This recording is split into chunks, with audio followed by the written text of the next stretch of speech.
మరొక breaking news చూస్తున్నాం. ములుగు జిల్లా వెంకటాపురం మండల పరిధిలోని బోధపురం గ్రామ పంచాయతీ సీతారాంపురం గ్రామంలో కురుస్తున్న భారీ వర్షానికి రోడ్డు మార్గం లేక జ్వరంతో ఓ వ్యక్తి చనిపోయాడు. అయితే ఈ వార్తను అమా న్యూస్ ప్రచురించింది. అమా న్యూస్ కథనానికి వైద్య ఆరోగ్య శాఖ మంత్రి హరీష్ రావు స్పందించారు. ఓ ఛానల్లో వార్త చూశారని ఇలాంటి ఘటనలు పునరావృతం కాకుండా చూసుకోవాలని అధికారులకు ఆదేశాలు జారీ చేశారు. అవసరమైతే హెలికాప్టర్ పంపించి ఆదుకోవాలని ఆదేశించారు.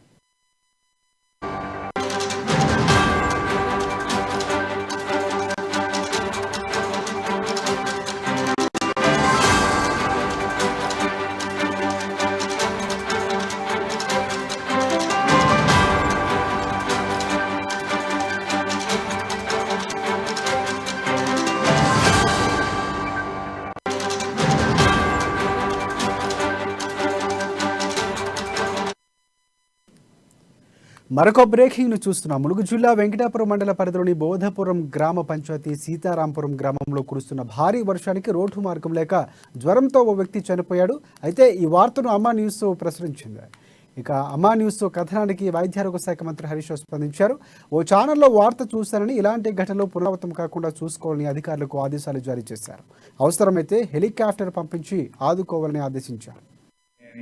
వైద్యం అందక ఇద్దరు వ్యక్తులకు తీవ్ర అస్వస్థత. తిప్పాపురంలో ఒక 5 గిరిజన గ్రామాలకు రాకపోకలు బంద్ అయినాయని, వైద్యం అందక ఇద్దరు వ్యక్తులకు తీవ్ర అస్వస్థత జరిగిందని, 2 రోజులుగా అక్కడ వర్షాలు పడుతున్నాయని చెప్పి కూడా టీవీలో స్క్రోల్స్ వస్తా ఉన్నాయి. అసలు వెళ్లే పరిస్థితే లేదు. బాగా ఇబ్బంది ఉందంటే రాష్ట్రం నుంచి హెలికాప్టర్ పంపించైనా పేషెంట్ ను లిఫ్ట్ చేసి హాస్పిటల్లో జాయిన్ చేయడానికి కూడా ప్రభుత్వం సిద్ధంగా ఉంది. We will never go back. ప్రతి ప్రాణం ముఖ్యమే, ప్రతి ఒక్కరు కూడా మనకు ముఖ్యమే. అట్లాంటి ఒక ప్రత్యేకమైన పరిస్థితి ఏదన్నా మీ ఏరియాలో ఉంటే కూడా మా స్టేట్ కాల్ సెంటర్ చెప్పండి, ప్రభుత్వం దృష్టికి తీసుకెళ్ళి. తిప్పాపురంలో ఒక 5 గిరిజన గ్రామాలకు రాకపోకలు బంద్ అయినాయని, వైద్యం అందక ఇద్దరు వ్యక్తులకు తీవ్ర అస్వస్థత జరిగిందని, 2 రోజులుగా అక్కడ వర్షాలు పడుతున్నాయని చెప్పి కూడా టీవీలో స్క్రోల్స్ వస్తా ఉన్నాయి. అసలు వెళ్లే పరిస్థితే లేదు. బాగా ఇబ్బంది ఉందంటే రాష్ట్రం నుంచి హెలికాప్టర్ పంపించైనా పేషెంట్ ను లిఫ్ట్ చేసి హాస్పిటల్లో జాయిన్ చేయడానికి కూడా ప్రభుత్వం సిద్ధంగా ఉంది. We will never go back. ప్రతి ప్రాణం ముఖ్యమే, ప్రతి ఒక్కరు కూడా మనకు ముఖ్యమే. అట్లాంటి ఒక ప్రత్యేకమైన పరిస్థితి ఏదన్నా మీ ఏరియాలో ఉంటే కూడా